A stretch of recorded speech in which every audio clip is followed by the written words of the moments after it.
என்ன இவ்வளோ கூட்டமாக இருக்குது? A few moments later. திருப்பூருக்கு ஒரு டிக்கெட் கொடுங்க, ட்ரெயினுக்கு வேறு டைம் ஆச்சு. டிக்கெட் எடுக்க எவ்வளோ கூட்டம். ஐயோ ட்ரெயின் வேறு போகுதே, நிறுத்துங்க நிறுத்துங்க. இந்த டிக்கெட் எடுக்கிறதுக்குள்ளேயே ட்ரெயின் போயிடுச்சு, கடவுளே. ஹலோ, சொல்லுங்கக்கா. ட்ரெயினை மிஸ் பண்ணிட்டேங்க.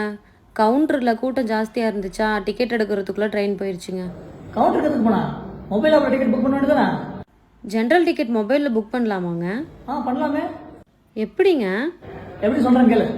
மொபைலில் ப்ளே ஸ்டோருக்குள்ளே போய் யூடிஎஸ் ஆப்பை டவுன்லோட் பண்ணிக்கணும். மொபைல் நம்பரும் பாஸ்வேர்டு கொடுத்து லாகின் பண்ணிக்கணும். ஆர் வேலெட்டை செலக்ட் பண்ணி நம்ம பேங்க் அக்கௌண்ட்லேருந்து மணி ட்ரான்ஸ்ஃபர் பண்ணணும்.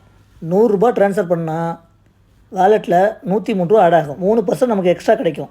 பேப்பர்லெஸ் டிக்கெட்டை செலக்ட் பண்ணி ஃப்ரம் டு செலக்ட் பண்ணிவிட்டு வேலெட்லேருந்து அமௌண்ட் பே பண்ணால் டிக்கெட் புக் ஆகிடும். இவ்வளோதானா? ஈஸியாக இருக்குது. அப்புறம் என்னங்க, இப்போவே யூடிஎஸ் ஆப்பை டவுன்லோட் பண்ணி டிக்கெட் புக் பண்ணுங்கள். உங்கள் பொண்ணான நேரத்தை மிச்சப்படுத்திக்கோங்க. டாடா.